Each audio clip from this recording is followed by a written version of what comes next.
Comparto. Y bueno, continuamos el tema 8, que sería enfocado en reiteradas reformas educativas. Y aquí uno de los análisis que considero indispensable es de Aboites, como la fatiga de las reformas y su efecto en la capacidad de cambio en las escuelas normales. Creo que es uno de los elementos esenciales que se toman respecto a qué sucede entonces el impacto de las mismas. También cómo construir una memoria institucional y aprendizaje organizacional ante reformas tan cíclicas. Eso es uno de los elementos indispensables que hasta la fecha se sigue estudiando, pero no se ha ofrecido demasiado material sobre el mismo, hablando de esas reformas y cómo constantemente sí se habla de cambios y cambios, pero ¿qué va a ocurrir o qué está ocurriendo hasta este momento? Si se está implementando de manera clara, hay algunas áreas, oportunidades, algunos aspectos a renovar, etcétera. Esto es uno de los temas indispensables, ¿no? Hablando de las reformas educativas como este punto 8. Aquí resaltamos en el denominado futuro de la educación en México el rol de todos nosotros, hablando de una postura prospectivista, crítica, fundamental, que no es esencialmente predecir, sino diseñar investigación que modeles escenarios. Para ello, entonces, preguntarnos cuál sería entonces el currículo para el 2030 o cómo debería ser ese currículo del 2030. Hablando desde el ámbito o subtemas desde la sustentabilidad o el proceso de colonialidad. Como decíamos, se siguen implementando muchas de las reformas, pero son de carácter internacional e incluso muy ajenos y se tropicalizan. Entonces, ¿cómo mantener esa distancia? O hablar de una reforma mucho más ajustada a nuestra realidad y que parta de sus principios o análisis críticos desde el territorio mexicano. Y por supuesto, sin dejar de mencionar que el futuro de la educación va a ser intervenido, está siendo bastante enriquecido y también criticado y tomando una postura mucho más crítica de la inteligencia artificial ética. ¿Qué está sucediendo con la misma? Y cómo hoy en día hablamos incluso de una reforma para de aquí al 2030, en el cual el escenario que es toda la tendencia se maneja que va a ser permeada por la inteligencia artificial en prácticamente todo ámbito, en lo que es nuestro sistema educativo como tal. Y aquí vemos como punto también del parte del programa la política educativa y las relaciones intergubernamentales. El federalismo educativo como rompecabezas incompleto, cuál sería una de las consideraciones a tomar.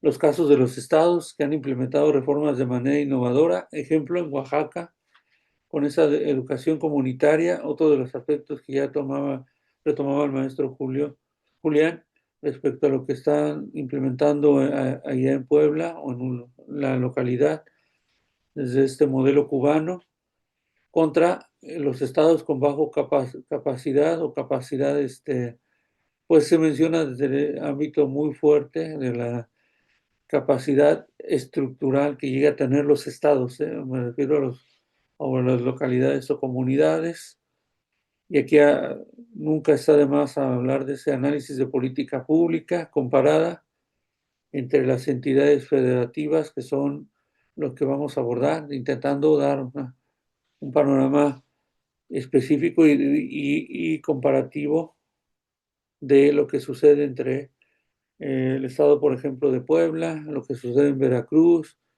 Acá les planteo un poquito de lo que se está dando en Nuevo León, por ejemplo, lo que se viene implementando en Oaxaca como uno de los escenarios muy amplificados para las condiciones de las sociedades comunitarias indígenas, cómo es que están llevando a cabo sus procesos de autonomía y de implementación de una política educativa muy local y con ciertas características muy propias y circunstancias muy valiosas, ¿eh? Entonces, lo que están ofreciendo ahí. Cerrando con estas líneas de acción de investigación como propuestas para ustedes o si llega a haber algún interés.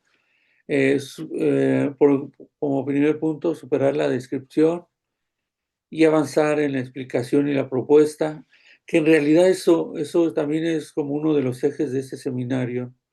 No concentrarnos en la mera descripción de los hechos, de lo que está sucediendo, etcétera, sino abordar estas propuestas que se están generando a su vez y el rol del docente, que es más allá del diagnóstico, sino hablar de estos marcos teórico-metodológicos para intervenir esencialmente nosotros, que tengamos mucho más incidencia, no solamente hacer recorridos aquí del seminario y conocer qué ocurre, e irnos más allá en este aspecto.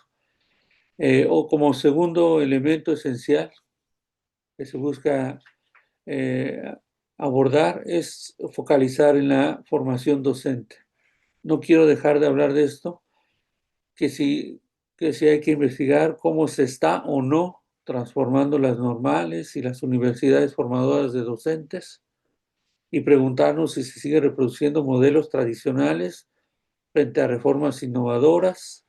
Eso creo que es una de las preguntas también trascendentales. Y ya en la siguiente sesión le dedicaremos un espacio específico para, pues, si no responderla, si, a reflexionar sobre la misma. La predicción informada, el impacto en en los futuros profesores.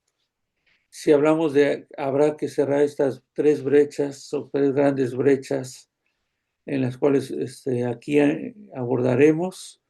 Por un lado, lo teórico práctico.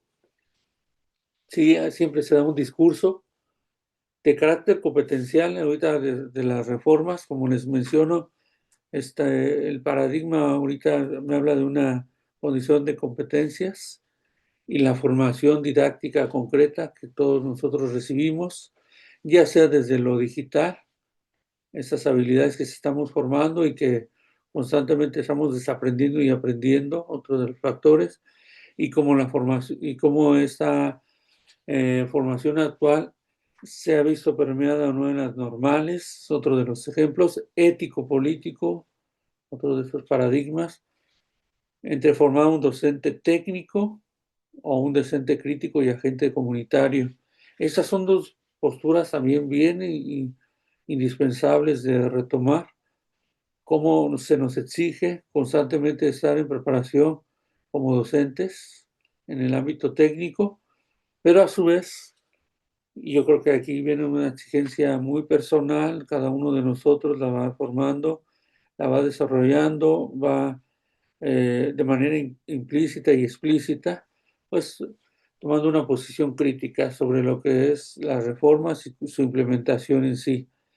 Y como último punto, su contribución única. Cómo nosotros generamos evidencia robusta desde la academia como este espacio y por supuesto también de la experiencia misma que tenemos a la hora de llevar a cabo nuestra práctica profesional y también cómo influir en las próximas generaciones desde las políticas educativas, lo que nosotros creemos, formamos, expresamos y que buscamos que también se nos tome en cuenta en las futuras reformas que se estén dando y que por supuesto sean más coherentes, contextualizadas y como ya mencionaba el maestro Julián, menos ideologizadas desde el ámbito político.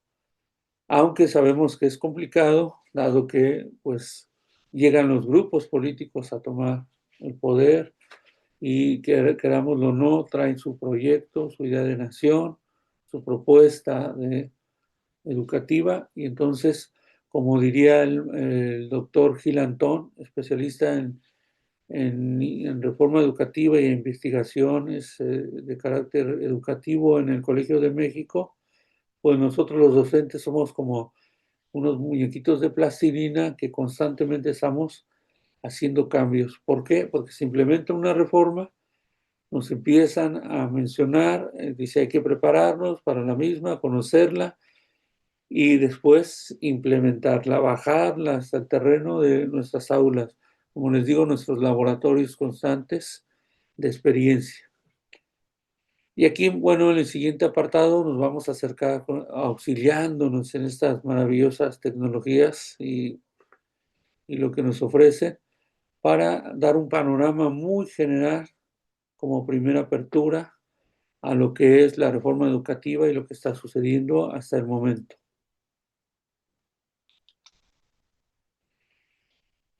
¿Cuál es entonces el objetivo de nuestro curso primordial? Que valoremos el impacto de la reforma y también cómo estas mismas se van deconstruyendo o irlas deconstruyendo críticamente, identificando esas tensiones entre lo que sería la teoría política y la práctica implementada, y a su vez que ustedes o en conjunto propongamos líneas de investigación, acción, o que estemos orientados o algo que nos llame la atención para intentar superar esas dificultades de gestión y orientación de las perspectivas futuras, con el fin, eso se pretende, de predecir y moldear el impacto real en la formación docente, recordando que es un objetivo, aunque parezca muy amplio, pues que nos permite ese seminario, simplemente acercarnos al mismo. Y enseguida entonces aquí les tengo preparado un pequeño video respecto a lo que es la reforma educativa y una síntesis de lo que hemos estado mencionando en esta primera sesión.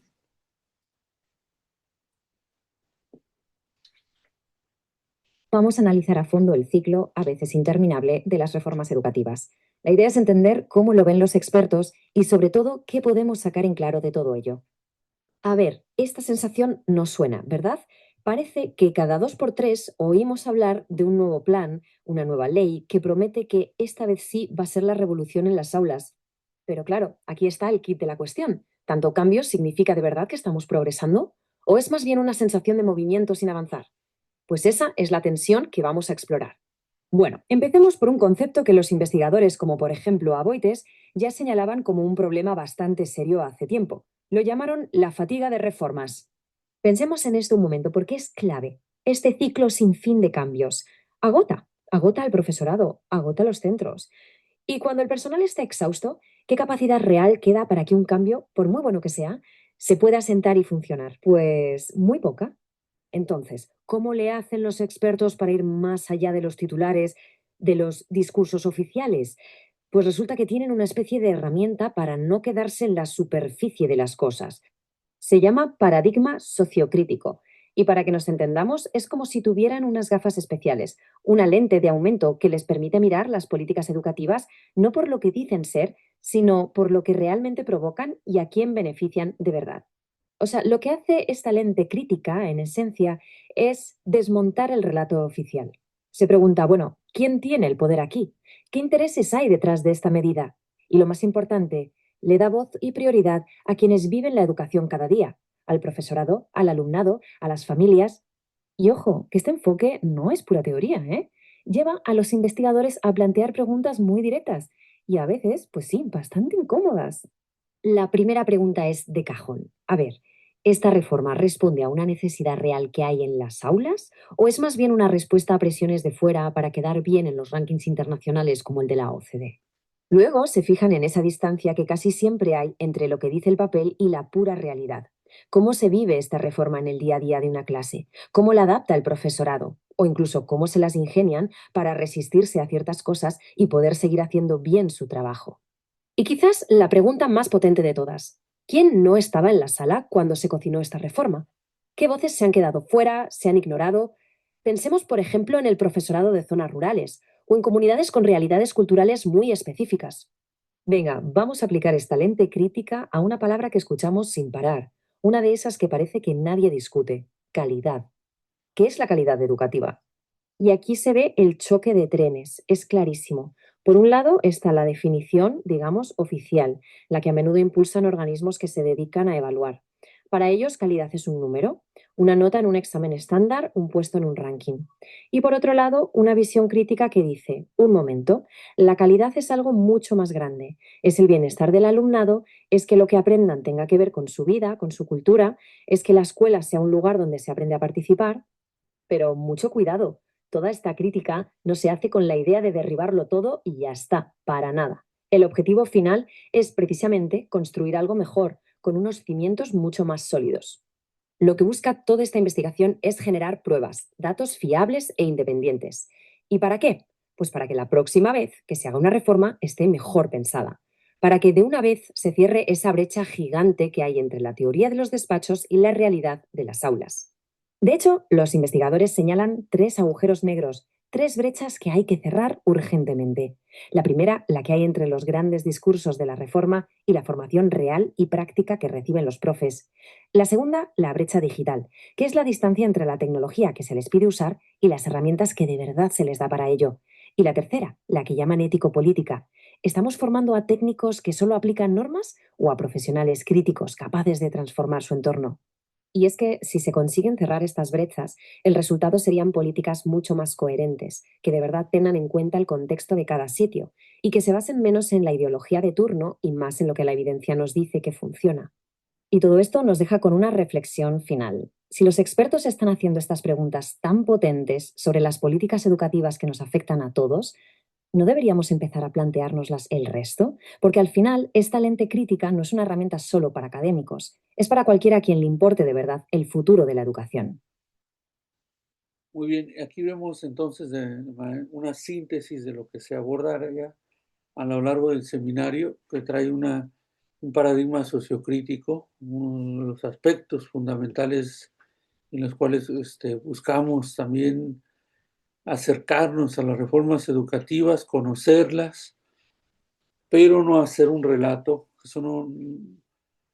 Ese no es el fin del seminario, mencionar quizá de manera general o muy específica algunas de las cuestiones que le interesan a cada uno de este grupo de reformas, sino ver también y analizar qué ocurre con las reformas que se han desarrollado a partir de 1990, principalmente, aunque haremos recorridos más amplios de vez en cuando, tomando en consideración que las reformas de 1990 es producto también de varias reformas previas y que a su vez va a determinar o va a, a, a impactar algunos de sus aspectos, características, sus propuestas paradigmáticas en el futuro. Y aquí tenemos también otro ejemplo esencial que mencionábamos, por ejemplo, el constructivismo.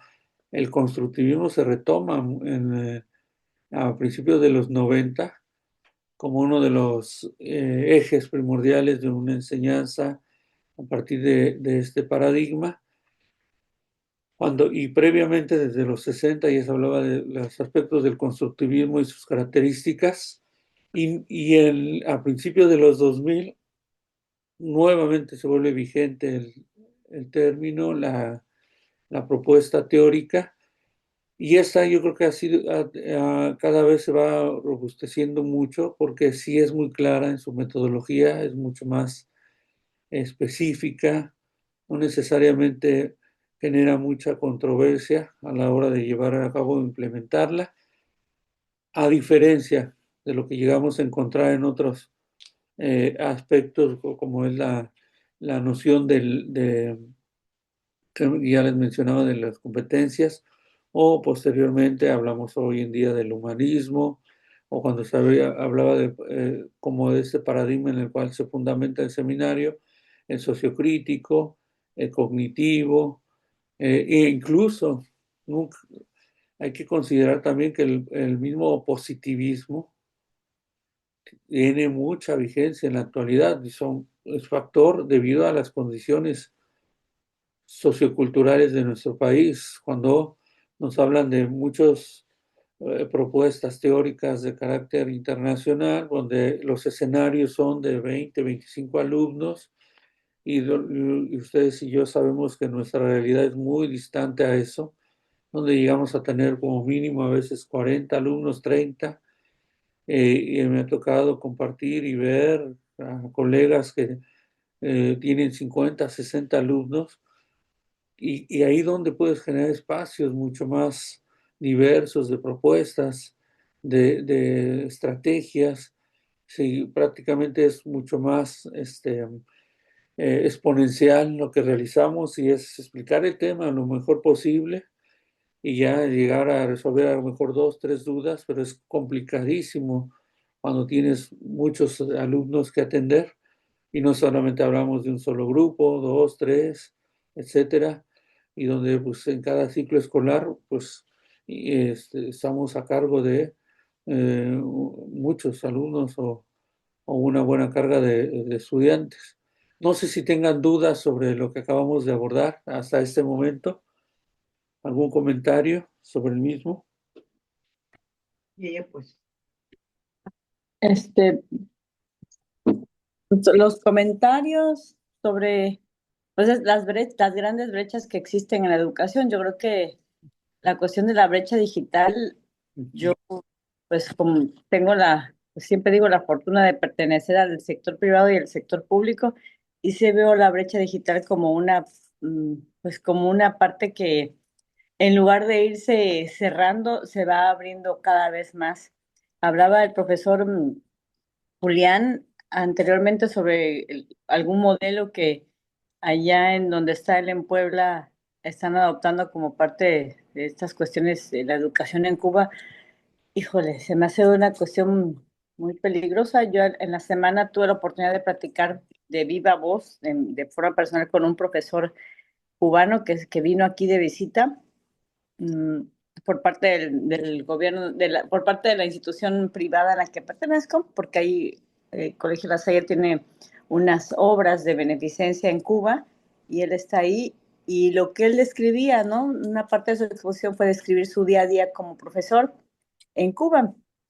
Y entonces, de verdad que me sorprende que no dista su día a día de lo que tengo yo en mi día a día como maestra de la escuela pública. Entonces, me parece pues un peligroso hacia dónde vamos navegando como gobierno de México, ¿no? Cada gobierno tiene sus planes, sus programas, sus propuestas, pero creo que estas brechas se están haciendo cada vez más amplias, ¿no? Independientemente pues de los profesores, porque se nos exige mucho y como dice usted, o sea, la cuestión de estar certificados en la norma tal, ¿no? Tener estas certificaciones sobre la educación digital, las tenemos, y ahora el otro. Pero pues una cosa es lo que nosotros ya tenemos o que vamos acumulando como bagaje cultural, la educación continua, y otra es lo que sucede en el aula, qué es lo que pasa, ¿no? Con qué elementos realmente contamos, de qué recursos disponemos, y pues ahí creo que está lo peligroso. Y gracias, maestra Janet. Completamente de acuerdo en su perspectiva, su experiencia.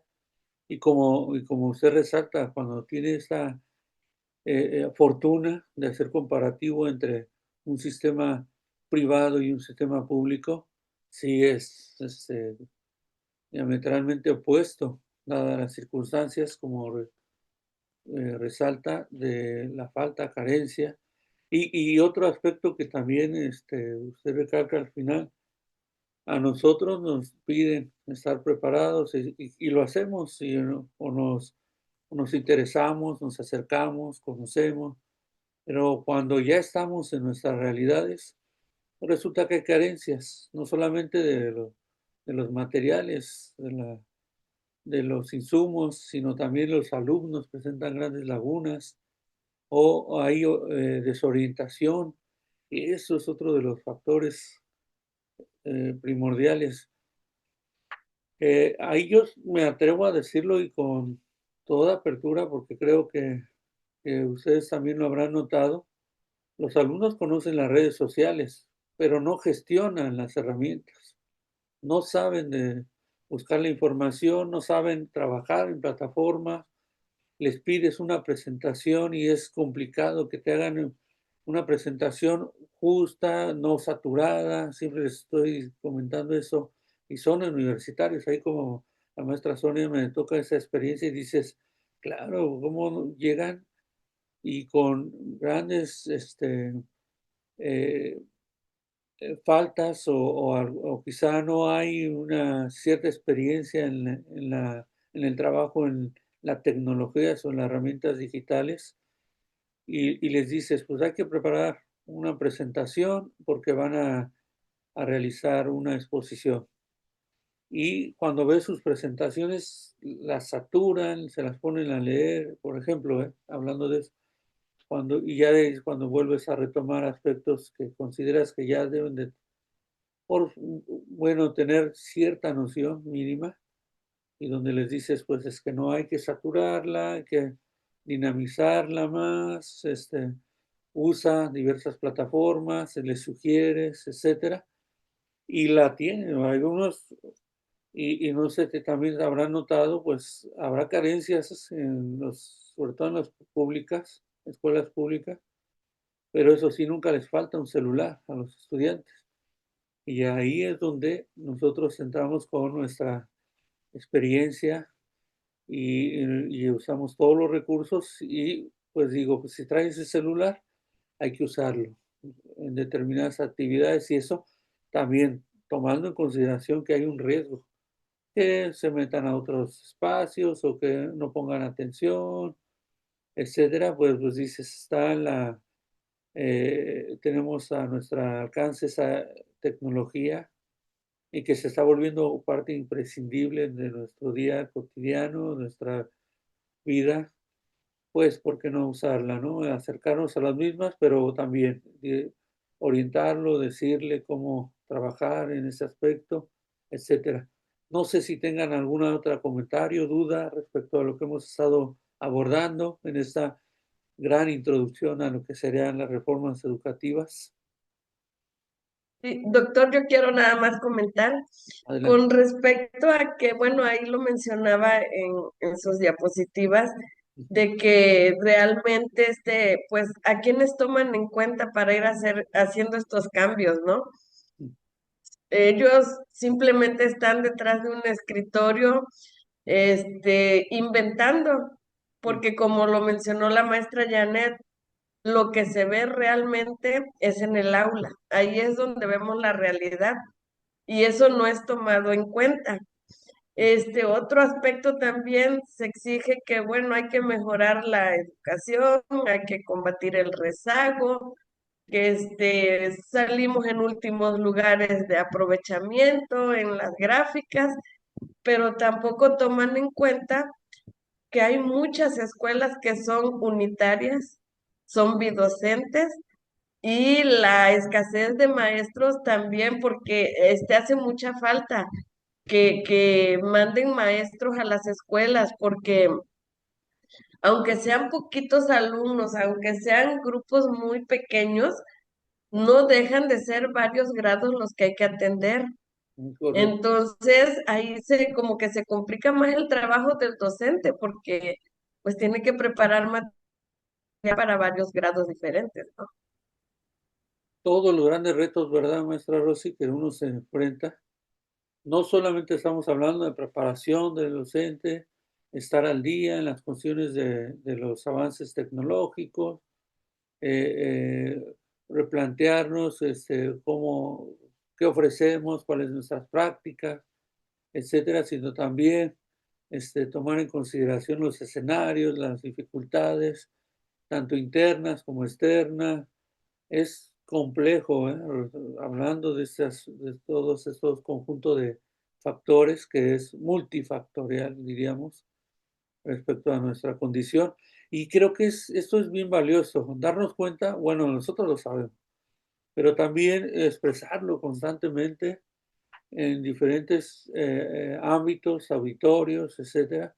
Ahí resalto siempre, como bien comenta nuestra Rocía, hay mucho funcionario de escritorio que hace también a cada tipo de comentario, eh, suelta una serie de ideas, una serie de pues de frases así muy rimbombantes, pero no considera que en realidad una experiencia que adquirimos nosotros, los docentes que estamos frente al grupo, es primordial, y primordial escucharla, porque al final nosotros somos los que llevamos a bajar hasta el último escalón, que es como les digo, es el primordial, es el formador, es donde la narrativa se ha construido desde lo macro, ya trae la reforma, dices, eso es lo que quiero, y la van a ir bajando, y nosotros nos llama la autoridad del centro escolar y nos dice, miren, ya llegó, esto es la propuesta, esto es lo que hay que prepararnos, etcétera.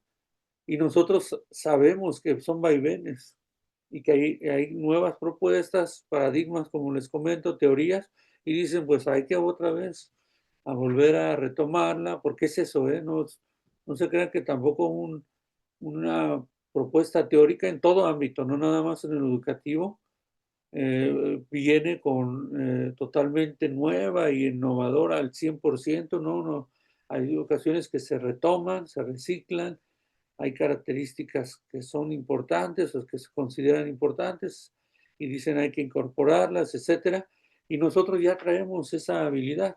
Eso también hay que resaltarlo en cuestión de nosotros los docentes.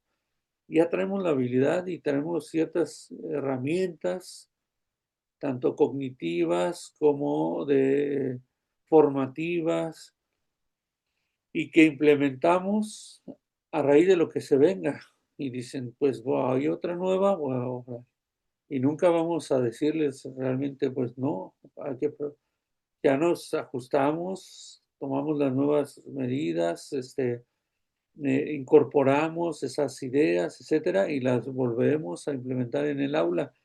El problema es que no hay una dialéctica donde ya después de que la implementamos nunca han llegado, y esto le digo, como les comento, es un problema bien estructural, nunca llegan las autoridades.